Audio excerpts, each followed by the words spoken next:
Bismillahirrahmanirrahim. Assalamualaikum warahmatullahi wabarakatuh. Alhamdulillahirabbil alamin. Alhamdulillahilladzi anzala sakinata fi qulubil mu'minin liyazdadu ma'a imanihim.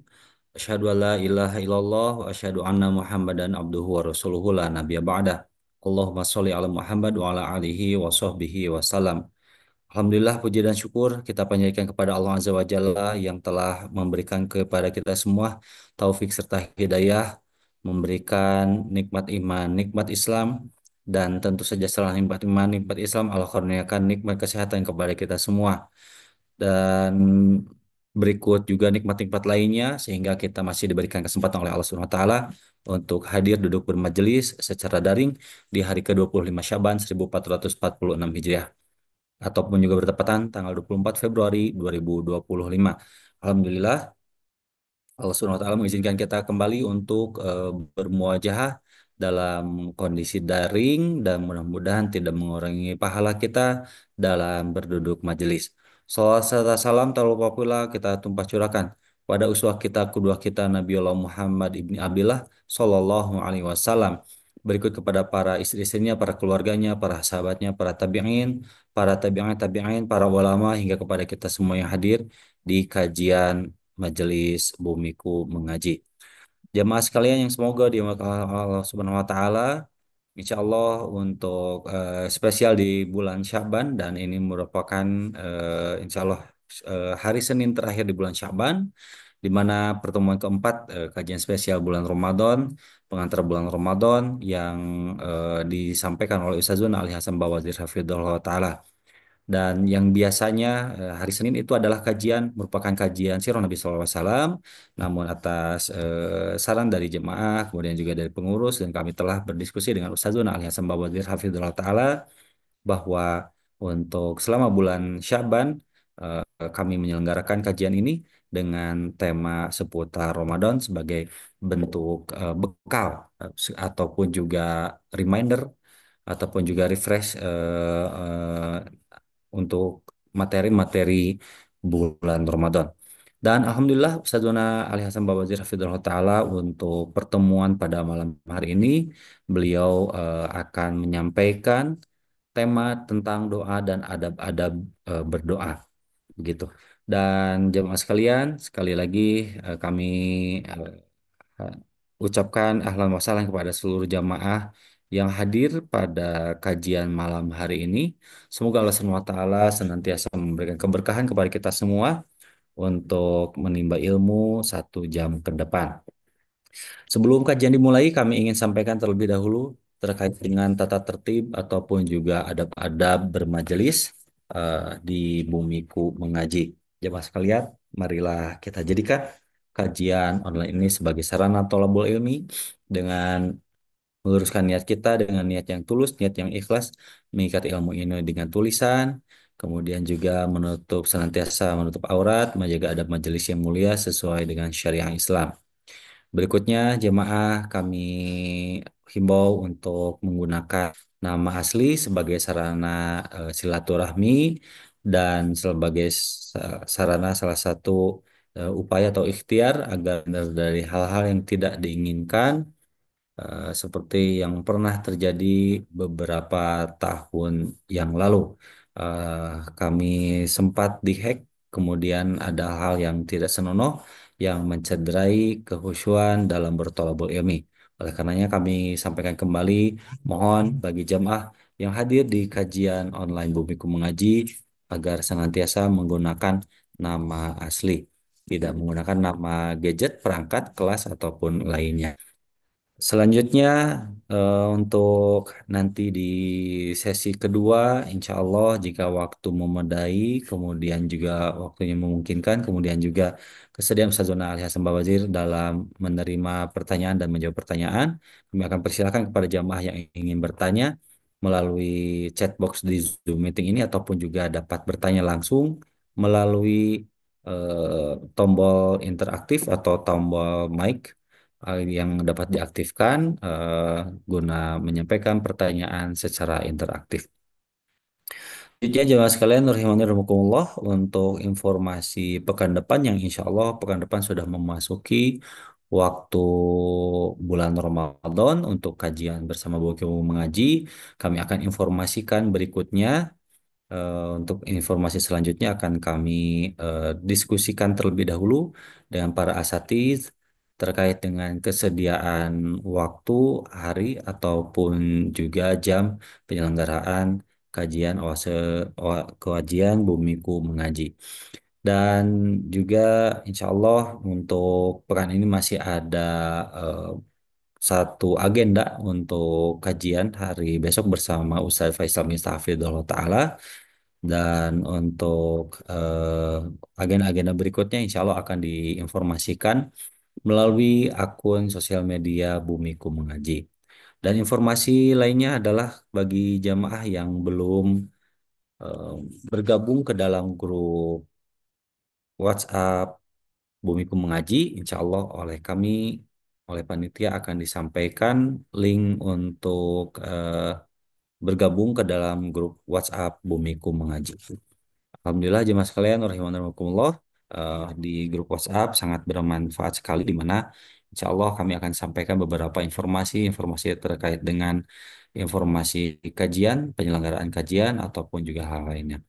Berikutnya bagi jamaah yang belum mengikuti ataupun juga ada kajian-kajian yang pernah diselenggarakan oleh Bumiku Mengaji, namun jamaah mendapati uzur ataupun juga berhalangan eh, untuk kajian-kajian yang sempat terlewat, jamaah dapat mengakses rekaman kajian yang telah diselenggarakan oleh Bumiku Mengaji dengan mengakses YouTube Bumiku Mengaji. Dan untuk itu Alhamdulillah Ustazuna Ali Hasan Bawazir sudah hadir di tengah kita. Kita langsung saja persilahkan kepada beliau. Assalamualaikum Ustaz.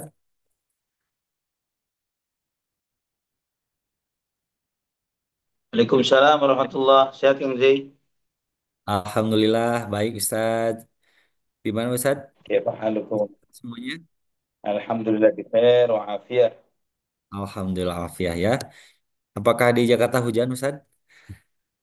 Masya Allah. Nah, Masya Allah. Alhamdulillah Hari rata. ini Masya Allah tabarakallah. Gimana di Bandung Kang Zai?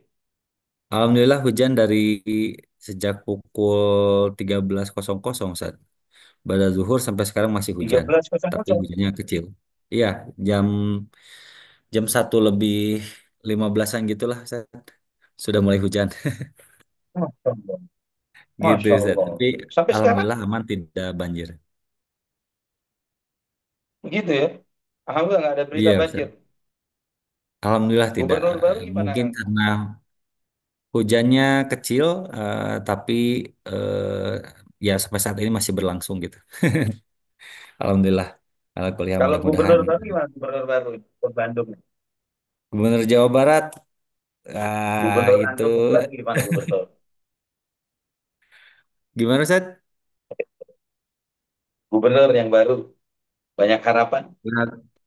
Eh, aduh gimana ya? Itu jauh dari bukan jauh dari syariat untuk ke sholatnya aja walau alam gitu Ustaz. Karena ya rencananya mau Allah pakai musta'an.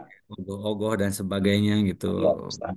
dibalut ya astagfirullah subhanallah lah Allah musta'an lah pokoknya Ustaz mudah-mudahan ya ya ini merupakan salah satu fitnah akhir zaman begitu ketika para ulama Ya, mudah-mudahan. menyampaikan Mudah-mudahan tidak diberi yang banyak terbaik untuk dari antum. iya betul Ustaz perjuangan Masya tapi Allah. Ustaz alhamdulillah untuk selanjutnya kita langsung saja kami persilakan kepada Ustazuna Ali untuk menyampaikan kajian pada malam hari ini, yakni tentang doa dan adab-adabnya. Tafadhol ya Ustaz, barakallahu fiik. Nah, وفيكم بارك الله. بسم الله الرحمن الرحيم. الحمد لله رب العالمين. والصلاة والسلام على أشرف الأنبياء والمرسلين نبينا محمد وعلى آله وصحبه والتابعين ومن تبعهم بإحسان إلى يوم الدين.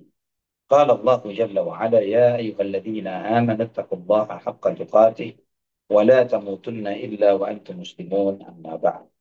Ikhwatal iman rahimani wa rahimakumullah. Alhamdulillah segala puja dan puja hanya untuk Allah Subhanahu wa taala Rabbul alamin Ar-Rahman Ar-Rahim atas segala limpah nikmat yang Allah berikan. Alhamdulillah, akhwafillah, rahimani wa rahimakumullah. Kita pada saat ini masih di dalam rangkaian untuk menyambut rangkaian kajian untuk menyambut datangnya bulan suci Ramadan.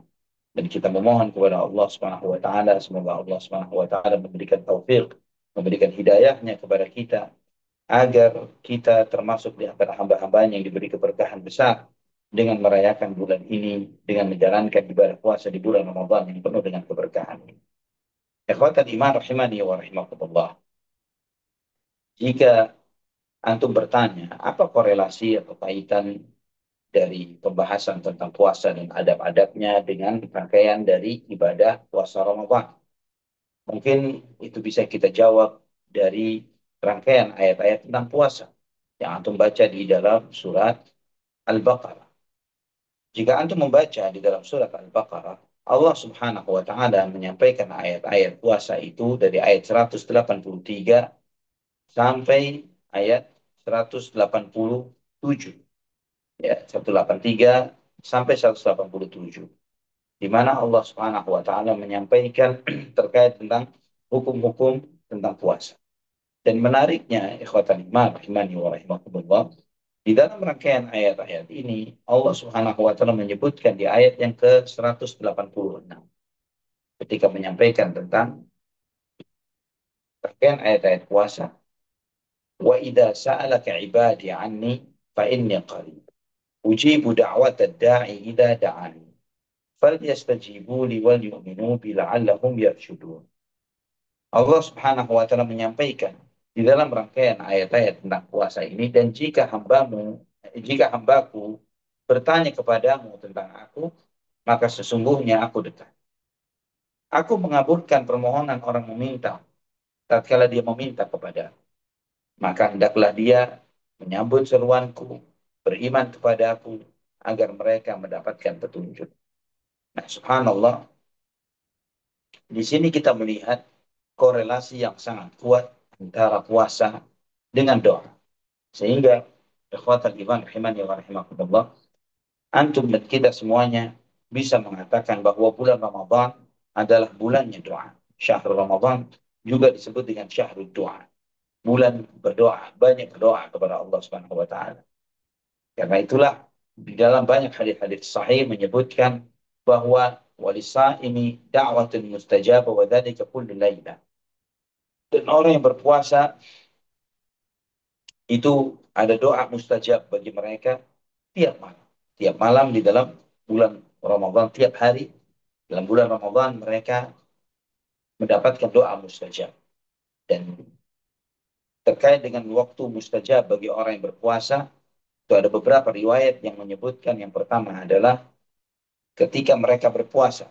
Artinya waktu mustajab itu dimulai sejak kita masuk waktu adzan subuh, start puasa, sampai menjelang buka puasa. Dan ada lagi yang mengatakan ketika buka puasa.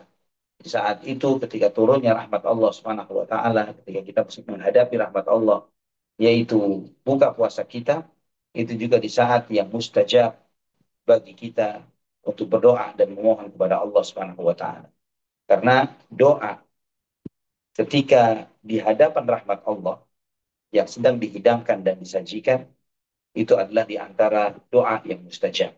Sebagaimana yang dilakukan oleh Nabi Zakaria alaihi salam tatkala melihat Maryam ibunya Nabi Isa alaihissalam mendapatkan sejumlah nikmat yang sangat besar dari Allah Subhanahu wa taala yang selalu mendapatkan rizki di sisinya. Padahal Maryam hanya di tempat ibadahnya. Ya, dan ketika Nabi Zakaria bertanya, selalu kok ada makanan, selalu ada buah, dari mana wahai Maryam? Segala buah dan nikmat ini kamu dapatkan. Maka Maryam mengatakan, qalat huwa min indillah, ya bahwa itu semua adalah dari Allah Subhanahu wa taala. Dan sesungguhnya Allah Subhanahu wa taala memberi rezeki kepada siapa yang Allah kehendaki tanpa hisab. Nah, di saat itu Allah Subhanahu wa taala menyebutkan sebagaimana di dalam surat Ali Imran, "Hunalika da'a Zakaria rabbah, rabbi habli min ladunka dzurriyyatan thayyibah." Di saat itulah Nabi Zakaria berdoa memohon kepada Tuhannya, "Wahai Tuhanku, anugerahkanlah aku Anugerahkanlah kepadaku keturunan yang baik. Di sini para ulama istanbit mengambil istinbat, di antaranya adalah bahwa di antara waktu yang mustajab, momen mustajab adalah ketika seseorang berdoa kepada Allah ketika sedang di hadapan rahmat Allah Subhanahu wa taala atau ketika ada rahmat Allah atau sedang turunnya rahmat Allah Subhanahu wa taala. Maka di saat buka puasa kita sedang disajikan di hadapan kita banyak dari rahmat Allah Subhanahu wa taala, kurma, air dan lain sebagainya. Nah, di saat itulah adalah di antara waktu yang mustajab. Dan ikhwah fillah rahimani wa rahimakumullah. Di antara manusia, kalau kita melihat tentang sikap manusia terhadap doa, maka manusia secara umum ada yang berdoa kepada Allah Subhanahu berdoa ya. Yang pertama, ada yang berdoa kepada selain Allah Subhanahu wa taala. Maka mereka ini adalah orang-orang yang menyekutukan Allah. Ketika mereka berdoa bukan hanya kepada Allah saja, tapi juga berdoa kepada selain Allah Subhanahu wa taala. Dan yang seperti ini tidak akan memberi manfaat bagi mereka ketika mereka mencampur antara ikhlas dan syirik. Itu tidak akan memberi manfaat sama sekali. Artinya di dalam satu momentum dia berdoa kepada Allah Subhanahu wa taala dengan penuh ikhlas, di dalam momen-momen yang lain dia berdoa kepada selain Allah Subhanahu wa taala. Dan itu tidak mencabut status mereka sebagai orang yang menyekutukan Allah Subhanahu wa taala karena menggabungkan antara ikhlas dan syirik. Sebagaimana Allah Subhanahu wa taala sampaikan di surat Al-Ankabut ayat 65, "Fa idza rakibu fil fulki da'aw Allah mukhlishina lahuddin, falamma najjahum ila barri idahum yusyrikun." Maka ketika mereka mengendarai kapal, mereka berdoa kepada Allah dengan penuh keikhlasan, milik Allah lah agama ini. Dan ketika Allah menyelamatkan mereka ke daratan, tiba-tiba mereka menyekutukan Allah Subhanahu wa taala.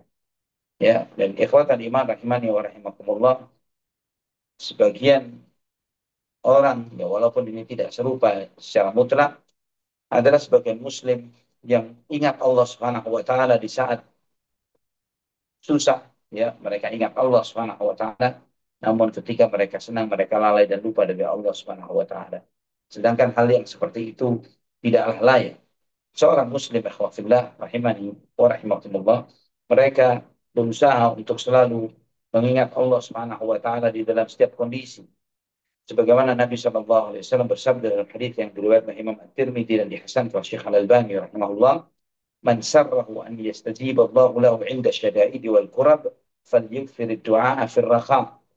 Barang siapa yang ingin agar doa-doanya ketika dia mengalami kesusahan dan masalah dikabulkan oleh Allah Subhanahu wa taala, maka perbanyaklah berdoa kepada Allah Subhanahu wa taala ketika sedang lapang. Ya, ketika lagi senang, hendaklah dia berdoa kepada Allah Subhanahu wa taala.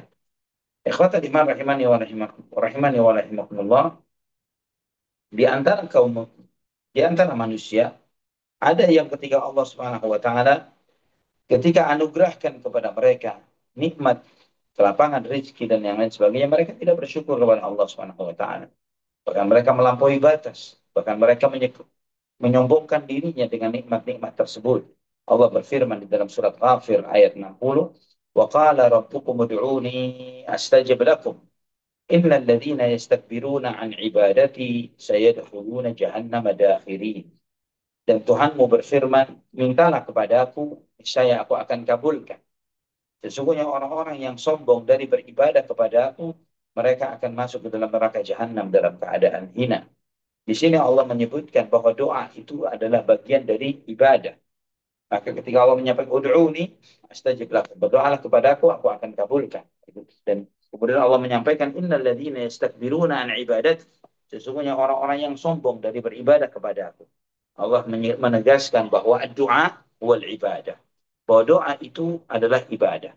Dan juga ayat ini menjelaskan kepada kita bahwa doa itu ada dua jenis yang disebut dengan doaul mas'alah dan doaul ibadah. Apa itu doaul mas'alah? Doaul mas'alah adalah ketika seorang hamba meminta kepada Allah Subhanahu wa taala, Rabbighfirli, Rabbirhamni, ya, dan seterusnya. Ketika minta dirahmati, diampuni, itu semuanya berarti doaul mas'alah. Tapi doaul ibadah, apa yang dimaksud dengan doaul ibadah? Adalah segala aktivitas ibadah yang antum lakukan. ya, salat, puasa, zakat, haji dan lain sebagainya, semua itu adalah doaul ibadah.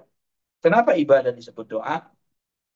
Karena ikhwafillah rahimani wa rahimakumullah, semua hal yang antum lakukan di dalam beribadah kepada Allah, apakah itu sholat, ataukah puasa, ataukah yang lainnya, itu semua antum lakukan dalam konteks mengharapkan rahmat Allah dan takut akan azab.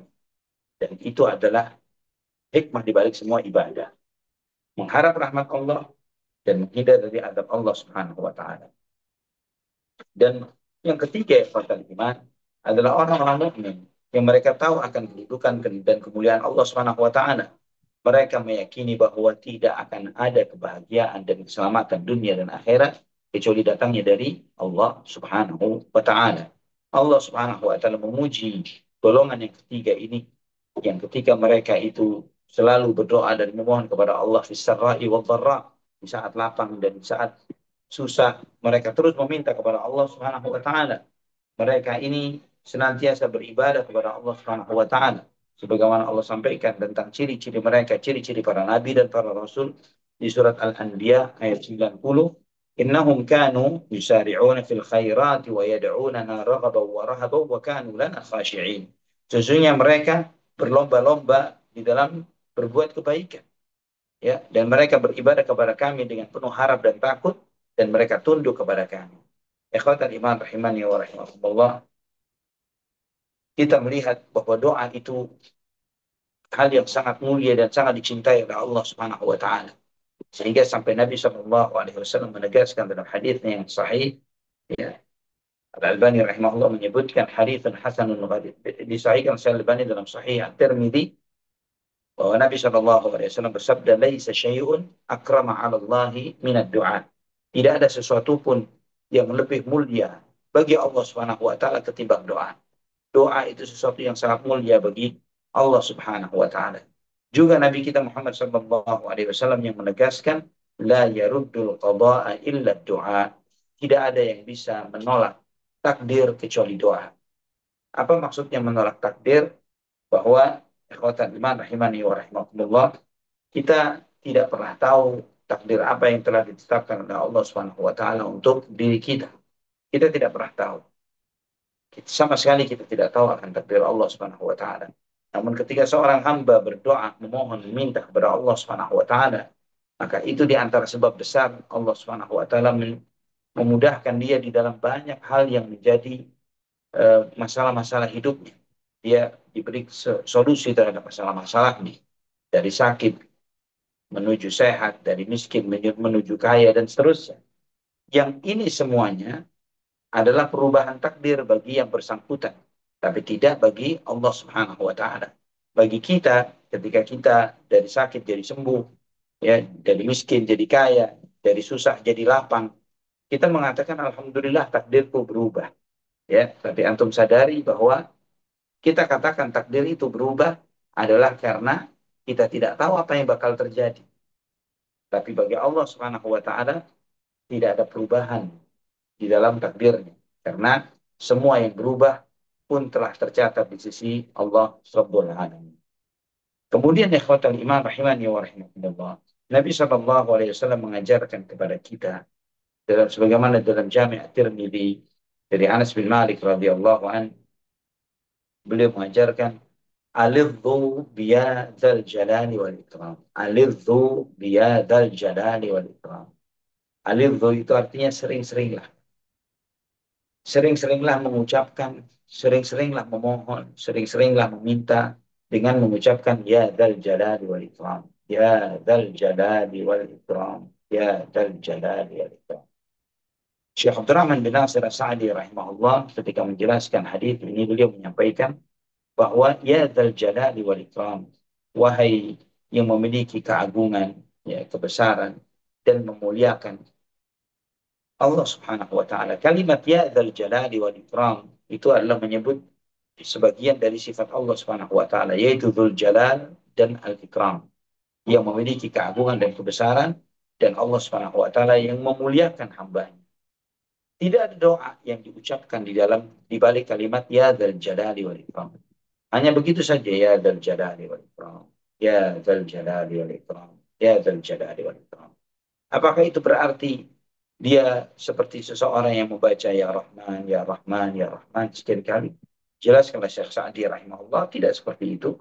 Tapi di balik kata Ya Dzal Jalali wal Ikram, di situ mengandung permohonan kepada Allah Subhanahu wa taala.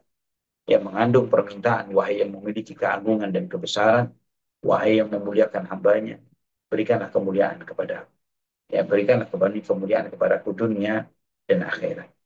Ikhwatan iman rahimani wa rahimakumullah. Allah Subhanahu wa taala sangat mencintai.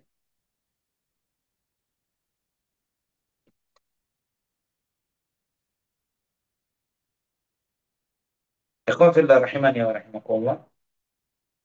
Allah Subhanahu wa taala mencintai hambanya yang banyak berdoa dan terus meratap di dalam doa, ngemis kepada Allah Subhanahu wa taala.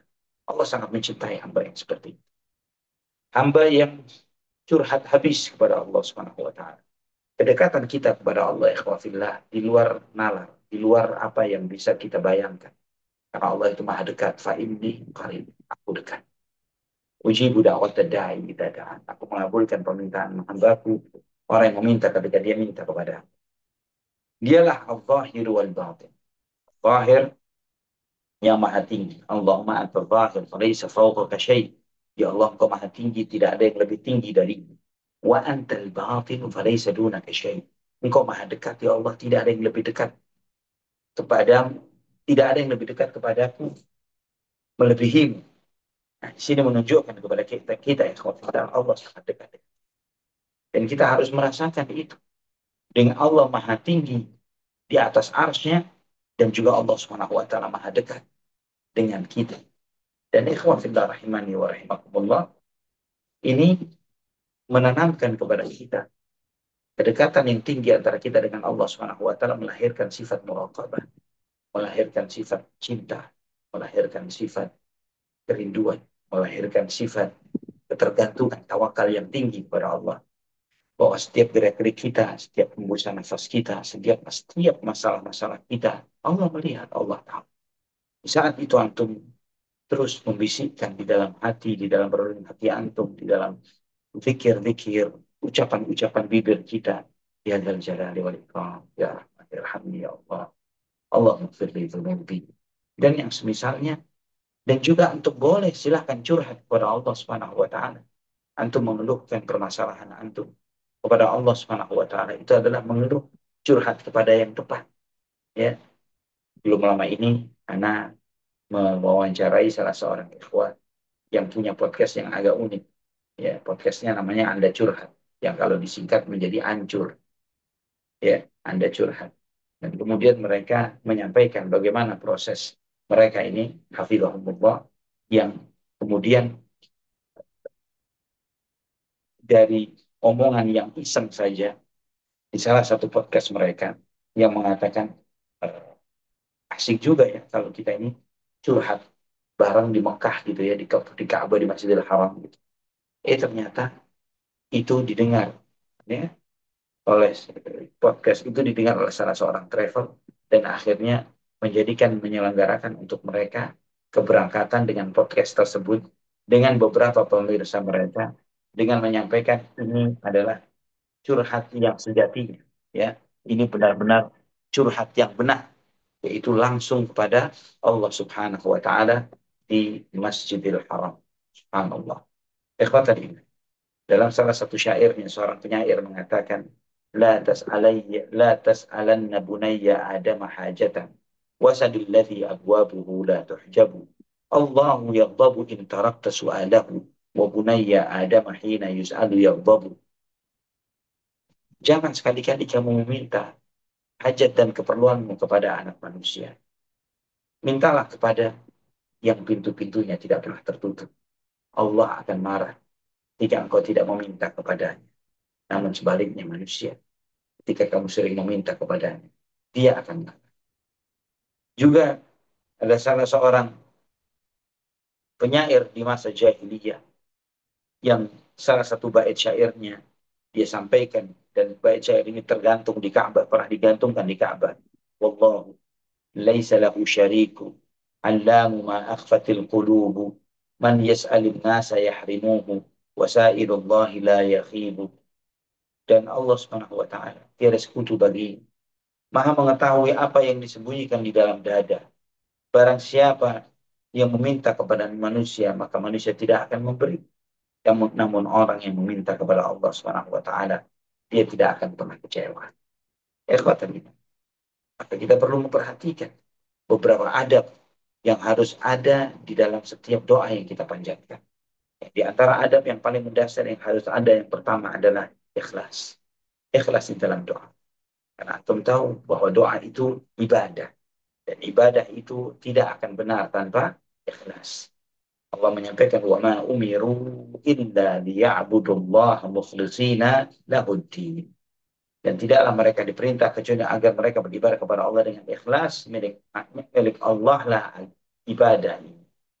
Juga di dalam surat Al-Jin ayat 18, wa annal masajida lillah fala tad'u ma'allahi ahada. Bahwa masjid-masjid itu milik Allah, maka janganlah kamu berdoa bersama Allah yang lainnya. Nah, di sini ikhwatal iman rahimani wa rahimakumullah, ikhlas di dalam doa. Bahwa doa yang antum panjatkan murni kepada Allah Subhanahu wa taala. Jangan ada yang lain, jangan ada siapapun. Tidak ada siapapun, ikhlas Allah Subhanahu wa taala. Tidak usah pakai perantara, Allah Maha dekat. Kita pakai perantara kepada yang jauh dari kita. Tapi kalau kita menyadari Allah Maha dekat, bagaimana kita harus pakai menggunakan perantara dengan yang atau kepada yang dekat? Ini adalah keanehan. Itulah keanehan di antara keanehan orang-orang yang termakan dengan para pemikir yang nyeleneh dan menyimpang di kalangan filosof, baik kalangan kaum filsafat Yunani atau Mu'tazilah, ya, Jahmiyah, Mu'tazilah, Asy'ariyah, yang karena mereka begitu rancu dan kacaunya di dalam tidak mereka terhadap al-asma wa sifat, menyebabkan kekacauan mereka terhadap pemahaman akan Allah Subhanahu wa taala. Jika mereka meyakini seperti keyakinan Ahlus Sunnah wal Jamaah ala manhaj salafil ummah, maka niscaya mereka tidak akan terjerumus ke dalam hal yang seperti itu. Mereka tidak akan sampai kepada tahapan meminta kepada Allah dengan menggunakan perantara-perantara.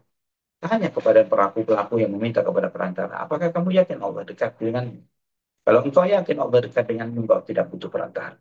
Tapi engkau mengira bahwa Allah jauh dan Allah tidak mendengar apa yang kamu minta. Allah tidak mengetahui permohonan.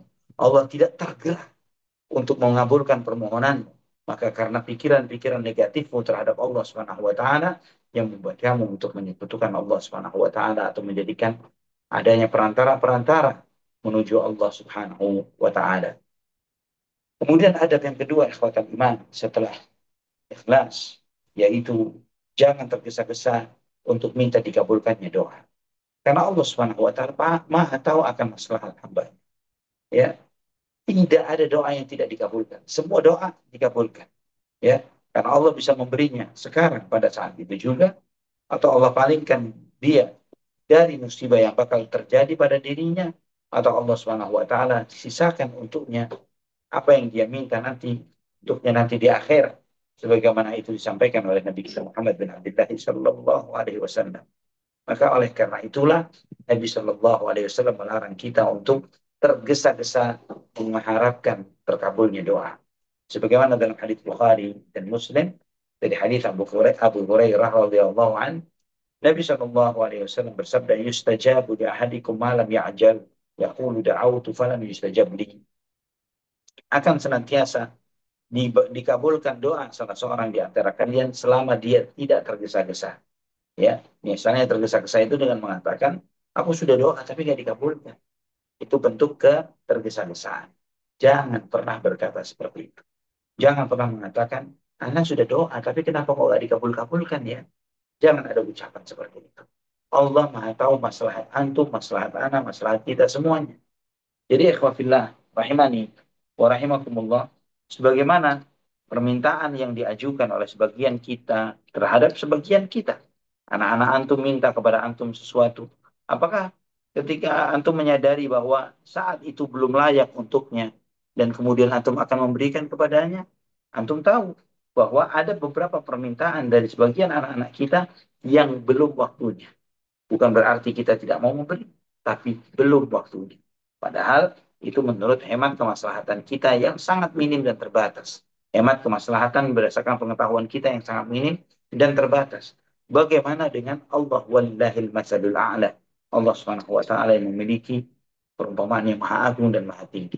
Bismillahirrahmanirrahim. Kemudian ikhwatal iman, rahimani wa rahimakumullah. Syarat yang ketiga agar doa itu dikabulkan, jangan pernah meminta yang mengandung dosa, mengandung memutuskan silaturahim. Ya, doa itu tidak boleh mengandung sesuatu yang unsur dosa atau memutus silaturahim.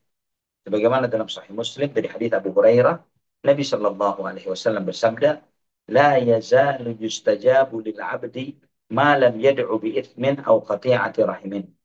Akan senantiasa dikabulkan doa seorang hamba selama tidak mengandung permohonan yang mengandung dosa atau memutus silaturahim. Mengandung dosa, misalnya, ya Allah semoga engkau binasakan si fulan. Ya Allah semoga engkau tutup keran rezeki dari si fulan. Ini doa-doa yang zalim, yang zalim. Ya, doa-doa zalim itu tidak akan dikabulkan oleh Allah Subhanahu wa taala. Dan juga ini menjawab pertanyaan bagi sebagian ikhwah yang terkadang orang tua mereka begitu kesalnya terhadap mereka dan kemudian mendoakan hal-hal buruk kepada anaknya. Apakah itu dikabulkan? Andai kata itu dikabulkan, terlalu banyak anak yang binasa karena kebodohan orang-orang tua mereka yang mendoakan hal-hal buruk untuk anak-anak mereka. Namun Allah tidak mengabulkan doa seseorang yang mengandung dosa dan memutus silaturahim. Itu harus antum camkan di dalam diri antum. Itu pun adalah di antara bentuk rahmat Allah Subhanahu wa taala kepada hambanya. Juga ikhwatal iman rahimani wa rahimah. Di antara syarat doa yang membuat doa antum mustajab adalah hadirnya hati. Hati itu harus hadir. Hati itu harus sadar dengan apa yang diucapkan, ya, dengan menghadap kepada Allah Subhanahu wa taala, dengan penuh munajat kepada Allah Subhanahu wa taala, dengan tunduk kepada Allah Subhanahu wa taala dan penuh keyakinan bahwa doanya pasti dikabulkan. Sebagaimana dalam Jami' At-Tirmidzi dari hadis Abu Hurairah radhiyallahu anhu, Nabi sallallahu alaihi wasallam bersabda, "Ud'u Allah wa antum muqinuna bil ijabah wa'lamu anna Allah la yastajibu du'aan min qalbin ghafilin lahin." Rasulullah SAW berdoa bersabda, afwan. Rasulullah SAW bersabda, berdoalah kalian kepada Allah dan kalian meyakini bahwa kalian akan dikabulkan doanya oleh Allah Subhanahu wa taala. Dan ketahuilah sesungguhnya Allah tidak akan menerima doa dari hati yang lalai dan tidak hadir pada saat itu. Di sini ikhwafillah kita menyadari banyak sebagaimana perkataan sebagian ulama ini mengatakan banyaknya orang yang tersesat. Padahal mereka membaca surat Al-Fatihah menunjukkan bahwa ketika mereka berdoa kepada Allah, ihdinas siratal mustaqim, siratal ladzina an'amta 'alaihim dan seterusnya, mereka tidak membacanya dengan hati yang hadir. Kalau mereka membaca dengan hati yang hadir, niscaya Allah akan kabulkan permohonan mereka. Allah akan selamatkan mereka dari ketersesatan. Berapa banyak kita berdoa kepada Allah seperti firli walhamdi wahdini wajburni wa'afini warzuqni warfa'ni. Doa di antara dua sujud yang kita panjatkan itu dengan hati yang lalai. Terus dengan hati yang lalai bagaimana kita mengharapkan dikabulkannya doa kita. Allah musta'an. Kemudian yang kelima, di antara syarat, di antara adabnya doa adalah bertakwa kepada Allah. Takwa. Takwa ini yang menjadikan seseorang lebih mudah dikabulkan doa-doanya oleh Allah Subhanahu wa taala. Takwa itu menjalankan perintah dan menjauhi larangan. Sebagaimana Allah firmankan di surat Ar-Ra'd ayat 11, "Inna Allah la yughayyiru ma biqaumin hatta yughayyiru ma bi anfusihim. Wa idza arada Allah biqaumin su'an fala maradda lah wa ma lahum min dunihi min wal." Sesungguhnya Allah Subhanahu wa taala tidak akan merubah keadaan suatu kaum sampai mereka merubah diri mereka sendiri. Dan ketika Allah menginginkan keburukan bagi suatu kaum, maka tidak akan ada yang bisa menolaknya dan mereka tidak akan mendapatkan wali penolong selain Allah Subhanahu wa taala. Ya ikhwatal iman rahimani wa rahimakumullah, takwa kepada Allah Subhanahu wa taala yang melancarkan dikabulkannya doa-doa hamba.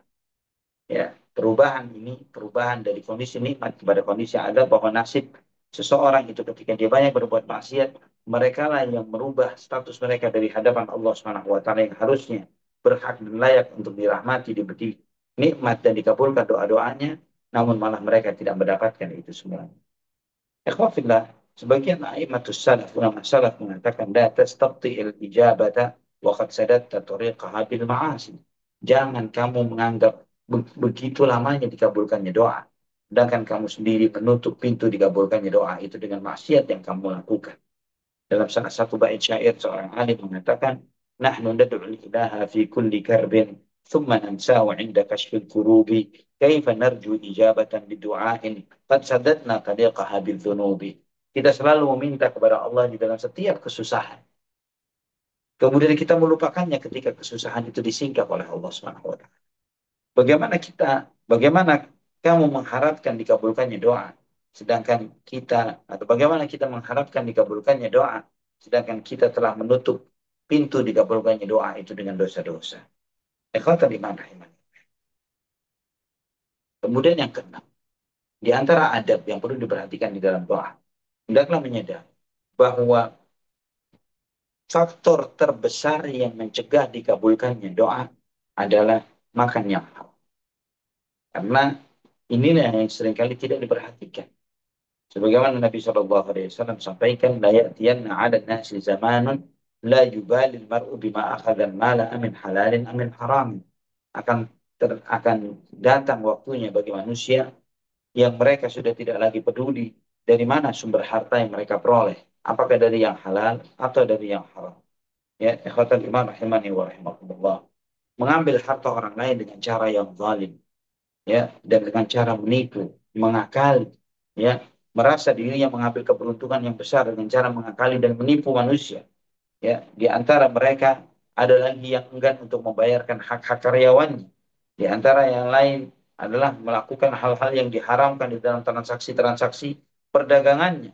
Yang itu semuanya, semua yang dia peroleh dari sumber yang haram menghalangi dia untuk dikabulkan doa-doanya oleh Allah Subhanahu wa taala. Sebagaimana di dalam Sahih Muslim dari hadis Abu Hurairah, Nabi sallallahu alaihi wasallam bersabda, "Inna ayyuhan nas, inna Allah tayyibun la yaqbalu illa tayyiba, wa inna Allah amara al-mu'minina bima amara bihi al-mursalin. Ya ayyuhar rusul kulu min at-tayyibati wa'malu salihan inni bima ta'maluna alim." وقال يا أيها الذين آمنوا كلوا من طيبات ما رزقناكم ثم ذكر الرجل يطيل السفر أشعث أكبر يمد يديه إلى السماء يا ربي يا ربي ومطعمه حرام ومشربه حرام وغذي بالحرام فأنا يستجاب لذلك. Kata Nabi Shallallahu Alaihi Wasallam, wahai manusia, sesungguhnya Allah Maha Baik dan tidak menerima kecuali yang baik. Sesungguhnya Allah memerintahkan kepada orang-orang mukmin sebagaimana Allah memerintahkan kepada para rasul. Setelah itu Nabi membaca surat Al-Mu'minun ayat 51. Wahai para rasul, makalah dari yang baik-baik dan beramal solehlah. Sesungguhnya aku Maha mengetahui apa yang kalian lakukan. Dan juga di dalam surat Al-Baqarah ayat 172 Allah berfirman, wahai orang-orang yang beriman, makalah dari yang baik-baik yang telah kami rizkikan kepada kalian. Ya, ini menunjukkan, dua ayat ini mengisyaratkan kepada kita bahwa Allah Subhanahu wa taala memerintahkan orang-orang mukmin sebagaimana Allah memerintah kepada para nabi dan para rasul untuk mengkonsumsi yang halal dan menjauhi yang haram, ya.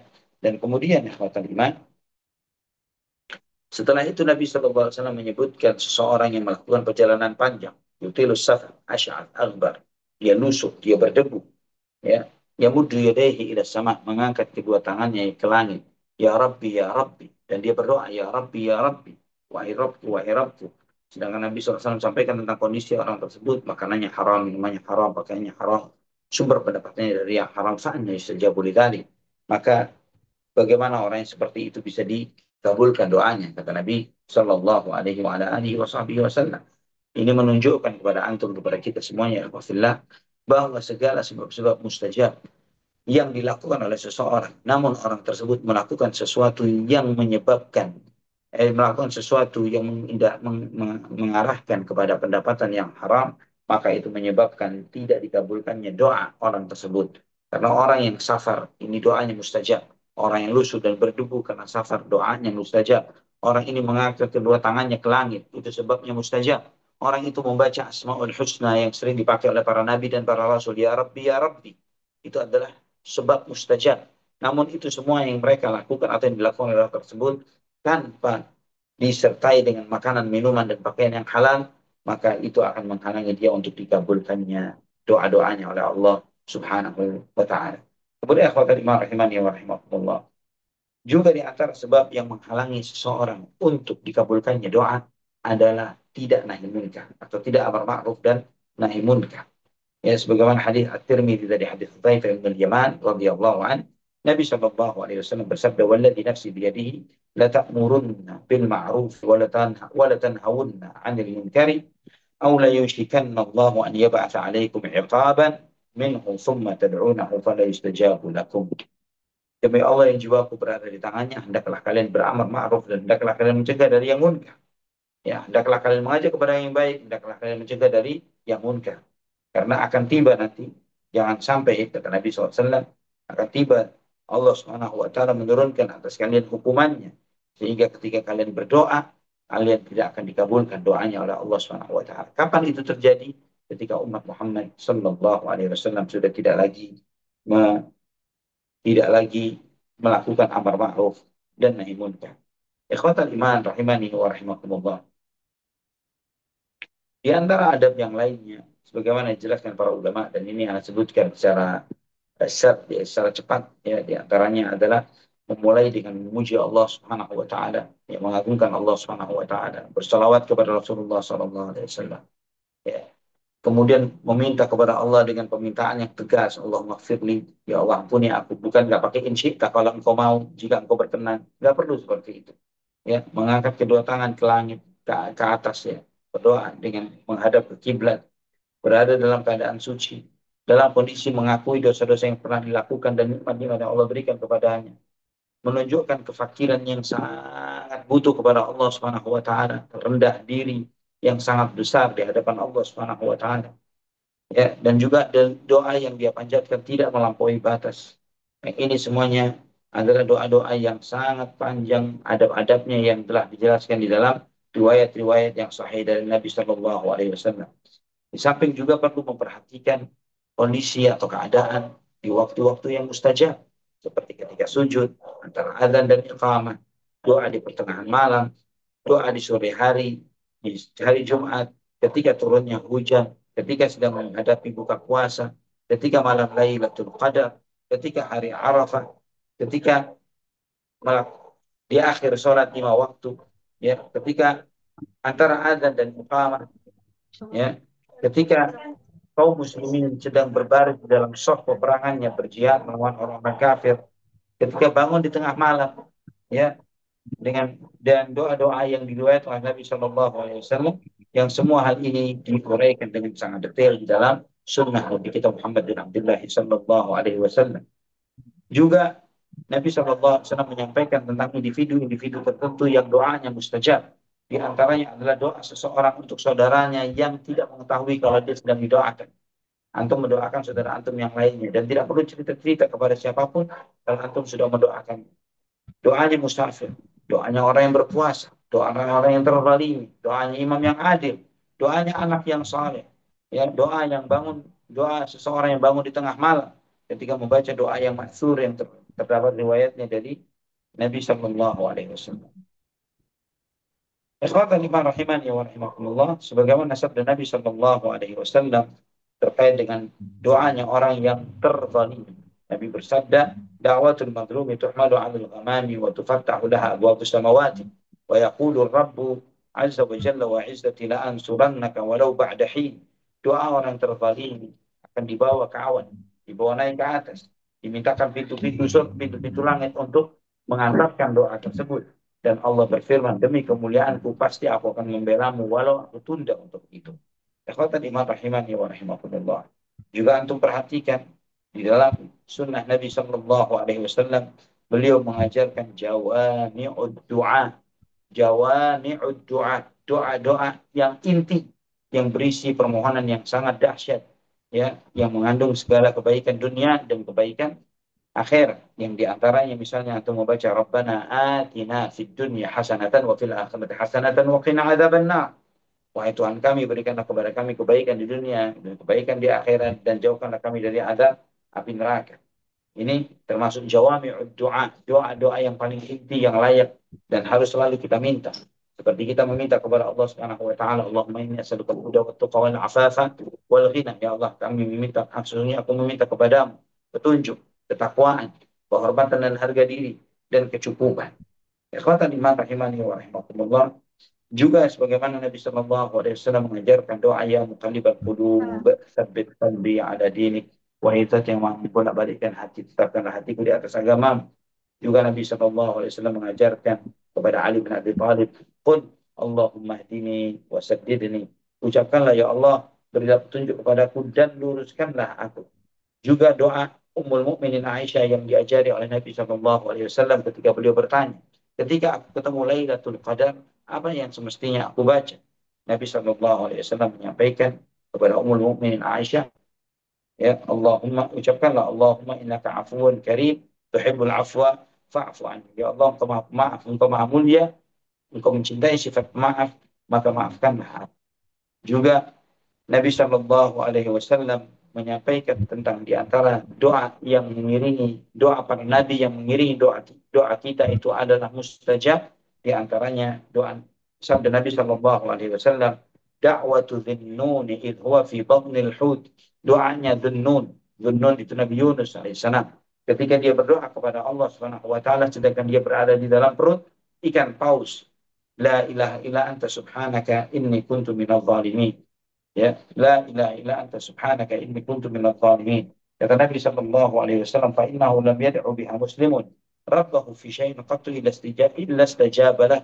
Tidaklah, ya, seorang muslim berdoa dengan menyebutkan kalimat ini, la ilaha illa anta subhanaka inni kuntu minadh dhalimin, kecuali Allah Subhanahu wa taala pasti akan mengabulkan doa-doa. Kalau kita bicara doa, ya, ada sesuatu yang sangat besar, yang sangat luas, yang sangat banyak, dan cukuplah kita dan antum dan kita semuanya menyadari bahwa tidak ada seorang pun dari kita yang menyatakan bahwa dia sudah mengamalkan semua doa yang pernah diajarkan oleh Nabi Sallallahu Alaihi Wasallam. Itu menunjukkan begitu kuat ketergantungan beliau Sallallahu Alaihi Wasallam kepada Allah Subhanahu Wa Taala, dan bagaimana kedudukan doa yang sangat mulia di sisi beliau, dan itu apa yang beliau pahami dari apa yang Allah Subhanahu Wa Taala sampaikan kepada.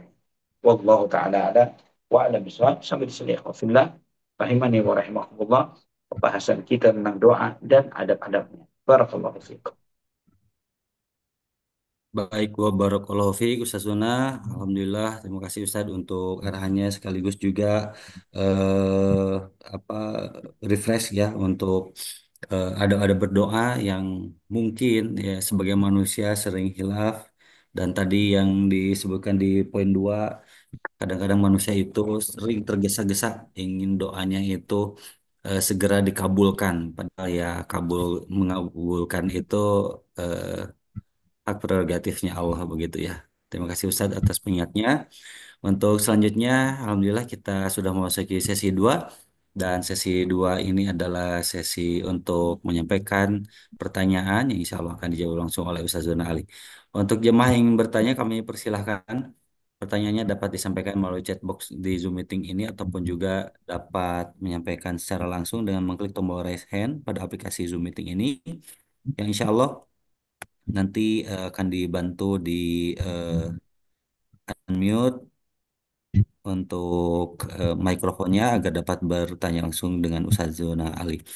Di pertanyaan pertama ini ada yang masuk melalui em, chat box dari jamaah, yang salah satu jamaah yang berada di eh, berdomisili di Swedia. Assalamualaikum warahmatullahi wabarakatuh. Barakallahu fikum, Assalamualaikum. ahsanullahi Ustaz. Pertanyaannya, ketika kita menerima atau membaca berita di grup, si fulan sakit atau si fulan meninggal, bagaimana ahsannya dan yang paling afdol kita mendoakan diketik di grup WA itu, karena kadang kalau tidak dibalas komen di grup takut dianggap kok tidak merespon atau setidaknya mendoakan. Padahal kita maunya mendoakan secara diam-diam. Mohon arahannya Ustaz. Barakallahu fiikum. Lakukanlah dua-duanya, tidak masalah. Ya, antum dengan mengomentari di grup, dan di satu sisi adalah dengan mendoakan secara diam-diam. Dan itu tidak masalah dua-duanya. Oke-oke saja. Namun jangan sampai antum menghindari untuk mau berkomentar atau mendoakan di grup dengan dalih takut riak. Itu jangan. Ya, karena ketika seseorang itu takut riak, dia telah terjerumus ke dalam riak. Sebagaimana eh, kata Fudail bin Iyad tentang hal ini. Ya, bahwa orang-orang yang mengkhawatirkan riak, maka dia sudah terjerumus kepada riak. Wallahu a'lam bishawab. Baik, Masya Allah, jazakallahu khairan atas penjelasannya. Dan demikianlah penjelasan dari atau jawaban dari Ustazun Ali atas pertanyaan salah satu jamaah di Swedia. Untuk selanjutnya kami persilahkan pada jemaah yang ingin bertanya. Pertanyaan dapat disampaikan secara langsung dengan mengklik tombol raise hand pada aplikasi Zoom Meeting ini, atau juga menyampaikan dengan melalui chatbox. Kami persilahkan di sini sudah ada yang open mic atas nama Lili. Kami persilahkan pertanyaan disampaikan.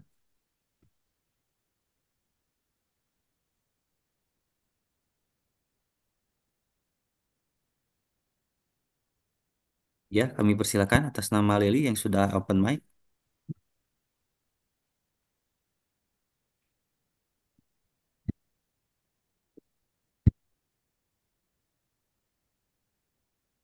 Suaranya tidak terdengar. Nah, mendengar-dengar apapun. Iya, karena juga tidak mendengar apapun ini.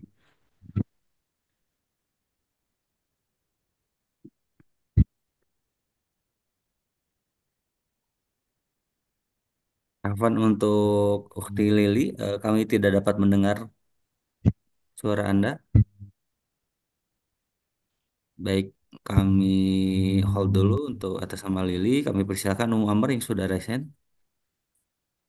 Ya, Kang Zai, jazakumullahu khairan. Alhamdulillah, jazakumullahu khairan Ustadz atas materinya. Wah, Ada jazakallah. beberapa pertanyaan. Semoga Allah Subhanahu wa taala memudahkan bagi kita semua jamaah yang mendengarkan kajian Ustadz dan semoga Ustadz diberikan barakah oleh Allah Subhanahu wa taala serta dilindungi dimanapun berada. Ustadz, pertanyaan pertama adalah mohon nasihatnya bagaimana cara kita memanfaatkan waktu di bulan Ramadan, Ustadz, dengan zikir-zikir dan doa. Di sana kita membagi waktu antara sholat malam, kemudian amalan-amalan ibadah, zikir. Padahal di situ kita juga ingin memperbanyak bacaan Al-Quran. Bagaimana memanage waktunya, Ustadz? Mohon nasihatnya, jazakumullahu khairan. Wah, jazakallah. Yang pertama, Muhammad dan ikhwah yang lainnya, bahwa berdoa dengan membaca Al-Quran adalah sesuatu yang bisa dilakukan secara bersamaan. Artinya begini, sebagaimana sunnah Nabi Shallallahu Alaihi Wasallam, ya, ketika beliau melakukan sholat malam, beliau membaca Al-Quran dengan sangat tertil. Yang diantara adabnya adalah beliau membaca Al-Quran itu, ya, ketika melewati ayat-ayat rahmat, beliau meminta rahmat Allah Subhanahu Wa Taala. Ketika melewati ayat-ayat yang membicarakan tentang azab, beliau berlindung kepada Allah Subhanahu Wa Taala dari azabnya. Ya, terus demikian. Maka dengan demikian ketika membaca, ya, Al-Quran, maka itu bisa digabungkan antara membaca Al-Quran dengan bermunajat, meminta, memohon kepada Allah Subhanahu wa taala. Wallahu a'lam bishawab. Dan itu adalah momen yang sangat mustajab insyaallah. Wallahu a'lam bishawab. Ya, Ustadz, jazakumullahu khairan. Pertanyaan selanjutnya, Ustadz. Assalamualaikum warahmatullahi wabarakatuh. Ustadz, mungkin pertanyaan ini sudah beberapa kali ditanyakan, tetapi sepertinya saya belum punya keyakinan yang kuat, Ustadz. Jadi mohon pencerahannya. Ketika kita bangun malam, kemudian kita mau melanjutkan salat tahajud setelah sebelumnya kita sudah Agak melakukan putus-putus salat. suara anti Muhammad Afwan. Ya, mohon pencerahannya, Ustadz.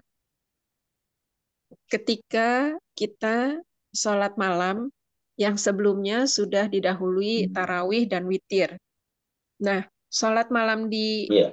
menjelang pagi atau menjelang sahur, sebaiknya apakah kita sholat, baca Quran, berdoa, dan zikir, atau bagaimana pembagian waktunya ya Ustadz supaya lebih efektif karena saya bekerja juga di siang sampai sore hari. Jadi waktunya antara bekerja mengurus rumah tetapi ingin beribadah juga.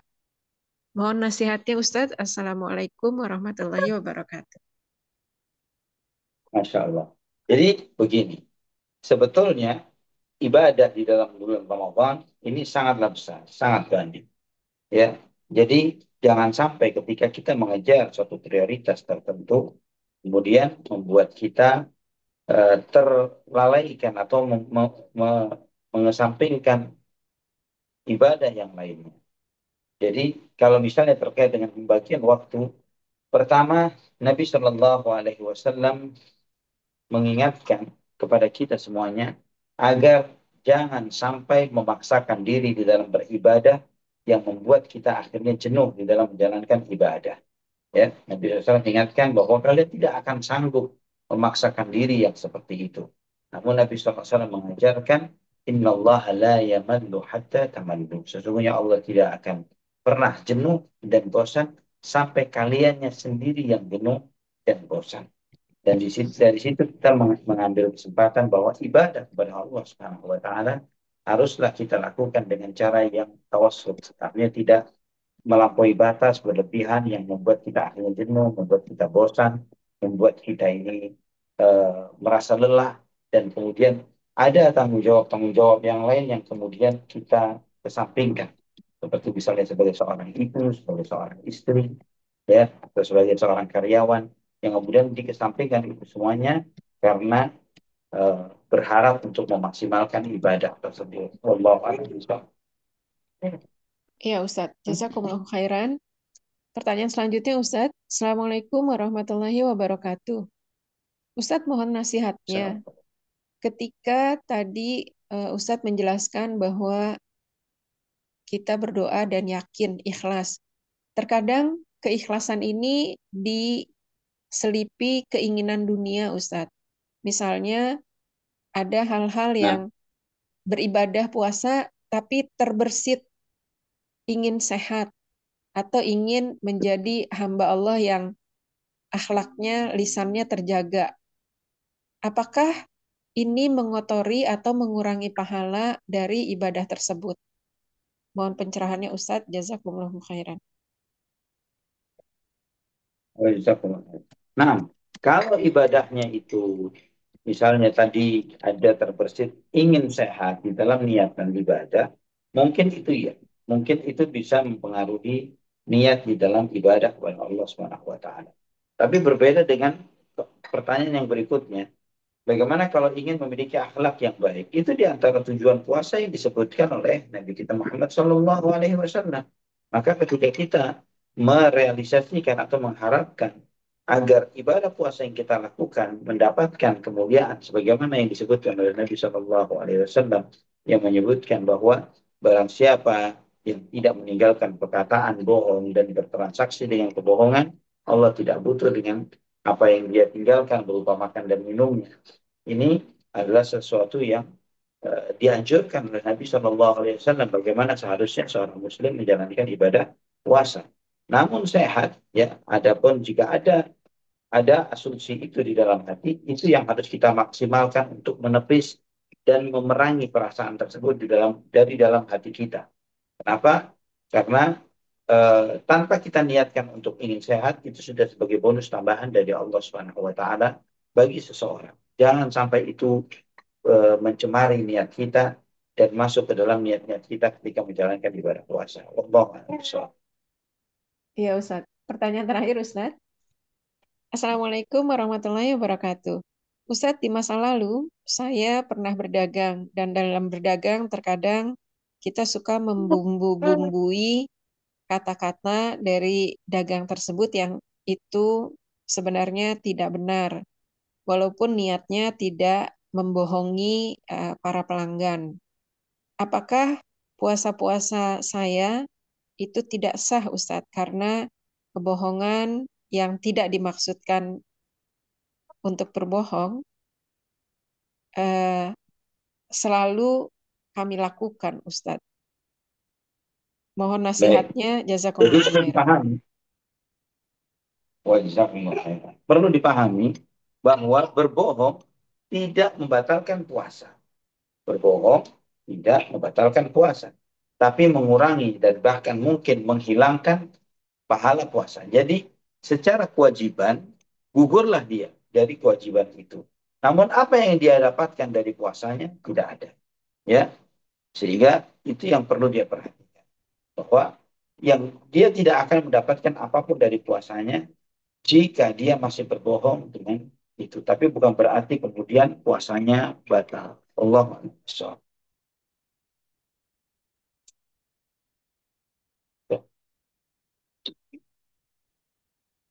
Baik, rupanya itu pertanyaan terakhir dari jamaah di Amerika dan Kanada yang diwakili oleh Ummu Amr. Untuk selanjutnya ini masih ada pertanyaan melalui chat box di Zoom meeting ini. Bismillahirrahmanirrahim. Assalamualaikum warahmatullahi wabarakatuh. Jazakallah khairan Ustaz atas ilmunya malam ini.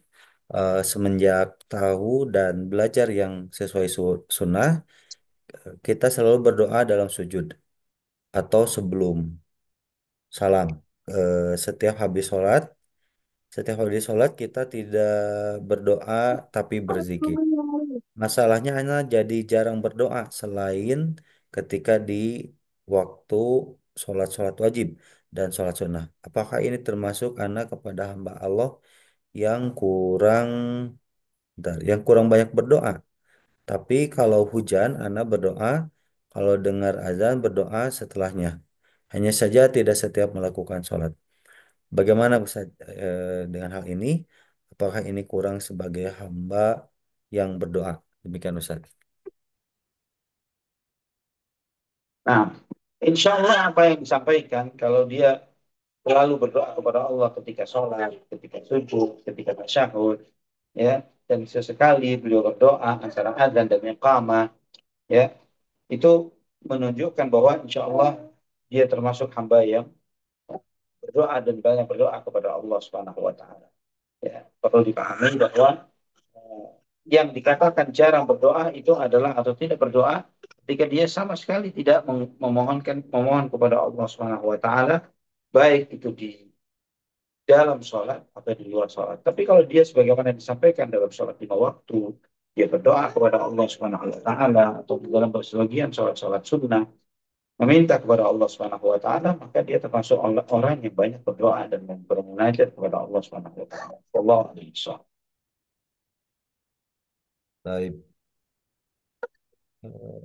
Baik, pertanyaan tadi merupakan pertanyaan pada malam hari ini, pertanyaan terakhir pada malam hari ini sekaligus juga menutup kajian kita pada malam hari ini. Sebelum ditutup, Ustaz barangkali ada yang ingin disampaikan di akhir eh, kajian malam hari ini. Silakan Ustaz.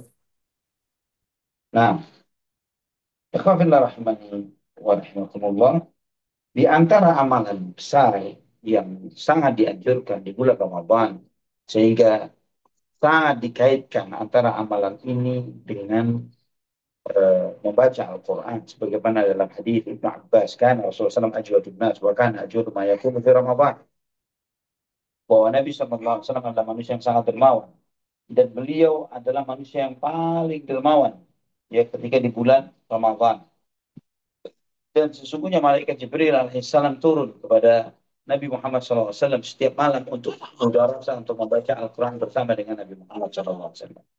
Asar ini di antara pesan besarnya adalah korelasi hubungan antara membaca Al-Quran dengan sedekah. Ya, jika insya Allah subhanallah, jika Allah subhanahu wa ta'ala mentakdirkan, insya Allah kita akan membahas ya tentang keutamaan sedekah pada kajian yang akan datang dan secara spesifik dari keutamaan sedekah terutama di bulan Ramadan. Itu yang insya Allah akan Ya. menjadi pembahasan kita.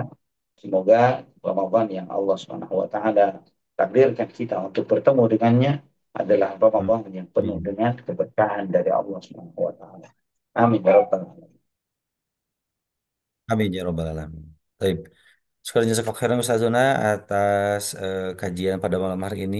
Ilmunya sangat bermanfaat sekali dan mudah-mudahan kita semuanya diberikan kesehatan, usia yang panjang dan barokah yang dipergunakan dalam amal soleh dan bertolabul ilmi. Semoga Allah Subhanahu wa Ta'ala senantiasa menjaga hati kita, menjaga keimanan kita dan menjaga ruhiyah kita dalam kondisi yang stabil, kondisi yang prima, kondisi yang optimal dalam menghadapi dan melaksanakan ibadah ibadah di bulan Ramadan. Barakallahu fikum Ustaz, terima kasih atas kajian pada malam hari ini atas kehadirannya. Jazakumullah khairan. Dan Masya Allah ini sudah masih pada bangun nunggu diklonin sama Ustadz. Setia menunggu, Masya Allah ya Barakallahu Fiik. Semoga menjadi jariah untuk Ustadz dan juga keluarga pada malam hari ini. Barakallahu Fiikum Ustadz. Atas nama kru Bumiku Mengaji yang bertugas kami haturkan banyak terima kasih atas kehadiran Ustadz Zon Ali Hasan Bawazir, kemudian juga partisipasi dari jamaah yang tadi sudah tembus sampai 48 jamaah. Alhamdulillah Barakallahu Fikum. Akhir kalam, saya mohon maaf atas segala kekhilafan dan mohon pamit undur diri. Selamat istirahat. Kita pungkas dengan doa kifaratul majelis. Subhanaka Allahumma bihamdika asyhadu alla ilaha illa anta astaghfiruka wa atubu ilaik. Walhamdulillahirabbil alamin. Assalamualaikum warahmatullahi wabarakatuh. Selamat istirahat Ustaz. Bismillahirrahmanirrahim. Barakallahu fikum. Baik, baik. Baik, barakallahu fikum. Ya, Baik, Ustaz. Assalamualaikum warahmatullahi Ya, wabarakatuh. kalau Ustaz. Waalaikumsalam warahmatullahi wabarakatuh.